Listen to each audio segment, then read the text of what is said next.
नमस्कार दोस्तों, मैं आपका दोस्त डॉक्टर अभिनव शर्मा फिर से हाजिर हूँ एक नया वीडियो लेकर। दोस्तों, आज मैं आपको ये बताऊंगा कि बिजली के कारण बहुत सी विद्युत दुर्घटनाएं घटित होती हैं। तो उसके लिए हमारे जो फीडर इंचार्ज होते हैं, यानी जो तकनीकी कर्मचारी होते हैं, उनकी क्या ड्यूटीज रहती हैं, उनके क्या कर्तव्य रहते हैं विद्युत दुर्घटना होने पर। तो फीडर इंचार्ज के लिए जो दिशा निर्देश हैं वो ये हैं कि फीडर इंचार्ज को उसके अधीनस्थ कार्य क्षेत्र में विद्युत दुर्घटना घटित होने की सूचना मिलने पर वह तुरंत दुर्घटना स्थल पर पहुंचे तथा दुर्घटना व दुर्घटना स्थल के संबंध में पूर्ण जानकारी संकलित करे। जैसे किस परिसर में दुर्घटना घटित हुई, परिसर का मालिक का नाम, यदि वहां निगम का विद्युत कनेक्शन है तो उपभोक्ता का नाम, मीटर नंबर, मीटर की स्थिति, विद्युत कनेक्शन की स्थिति आदि। ये सभी चीजें देखे फीडर इंचार्ज। दुर्घटना घटित होने का क्या कारण है, दुर्घटना घटित होने का स्थान, समय तथा दिनांक, दुर्घटना स्थल की भौगोलिक स्थिति, दुर्घटना स्थल पर स्थापित निगम तंत्र की संपूर्ण जानकारी, यथा दुर्घटना स्थल पर निगम तंत्र स्थापित है या नहीं, यदि है तो किस जीएसएस से कौन सी विद्युत लाइन निकल रही है, फीडर का नाम, विद्युत लाइन 3 फेज है या सिंगल फेज है, विद्युत लाइन की दुर्घटना स्थल से क्या ऊंचाई है, हॉरिजॉन्टल कितनी है, वर्टिकल कितनी है आदि। ये सभी बातों का विशेष ध्यान रखे फीडर इंचार्ज। यथासंभव दुर्घटना स्थल की फोटोग्राफी तथा वीडियोग्राफी भी की जाए, जिसमें दुर्घटना स्थल तथा विद्युत तंत्र स्पष्ट रूप से नजर आता हो कि भाई ये निगम का है या अवैध रूप से ले रखा है। फोटोग्राफ पर फोटो लेने का दिनांक व समय तथा भौगोलिक स्थिति भी मुद्रित हो। आजकल मोबाइल से ये सब लोकेशन ली जाती है। यदि दुर्घटना अवैध विद्युत तंत्र से घटित हुई हो तो उसका भी स्पष्ट रूप से उल्लेख कर उच्च अधिकारियों को लिखित रूप से सूचित किया जाए कि ये अवैध रूप से विद्युत तंत्र का उपयोग कर रहे थे, तो अपने उच्च अधिकारियों को सूचित करें। दुर्घटना घटित होने के समय निगम की विद्युत सप्लाई चालू थी या बंद थी, इसकी जानकारी भी प्राप्त कर उपलब्ध करवाएं। विद्युत दुर्घटना घटित होने की जानकारी प्राप्त होते ही संबंधित जेईएन तथा एईएन को अविलंब सूचित करें तथा दुर्घटना के संबंध में सारे साक्ष्य तथा संपूर्ण जानकारी एकत्रित कर संबंधित जेईएन अथवा एईएन को लिखित रूप से प्रस्तुत करें। ये एफआई की जिम्मेदारी है, फीडर इंचार्ज की जिम्मेदारी है।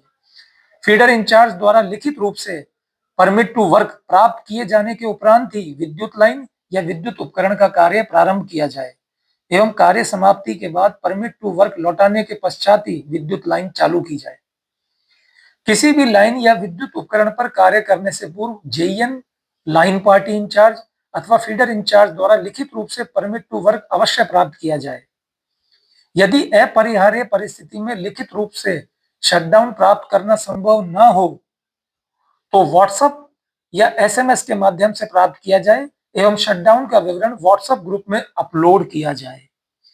फीडर इंचार्ज द्वारा विद्युत लाइन पर कार्य के दौरान हेलमेट का प्रयोग अनिवार्य रूप से किया जाए एवं ऊंचाई पर कार्य करने पर सीट बेल्ट अथवा झूले का प्रयोग किया जाए, यानी सुरक्षा उपकरणों का उपयोग करना सुनिश्चित करें सारे फीडर इंचार्ज तकनीकी कर्मचारी। फीडर इंचार्ज उनके अधीनस्थ कार्य क्षेत्र में नियमित रूप से पर्यवेक्षण करेंगे तथा यदि उनके अधीनस्थ क्षेत्र में किसी व्यक्ति द्वारा निगम तंत्र से अनधिकृत रूप से या अवैधानिक रूप से छेड़छाड़ की जा रही है या विद्युत तंत्र का अनैतिक रूप से उपभोग किया जा रहा है अथवा निगम तंत्र से ऐसी कोई स्थिति बन रही हो जिससे विद्युत दुर्घटना घटित होने की संभावना हो या निगम तंत्र निगम मापदंडों के अनुरूप नहीं हो तो उसकी सूचना लिखित रूप से संबंधित जेईएन अथवा एईएन को उपलब्ध करवाया जाना सुनिश्चित करेंगे। और लास्ट में फीडर इंचार्ज उनके फीडर के संबंध में एक रजिस्टर मेंटेनेंस का संधारित करेंगे, जिसमें फीडर का और उनके सिस्टम का, जीएसएस का जो भी वो मेंटेनेंस करते हैं उसकी सारी डिटेल उस रजिस्टर के माध्यम से में संधारित करेंगे।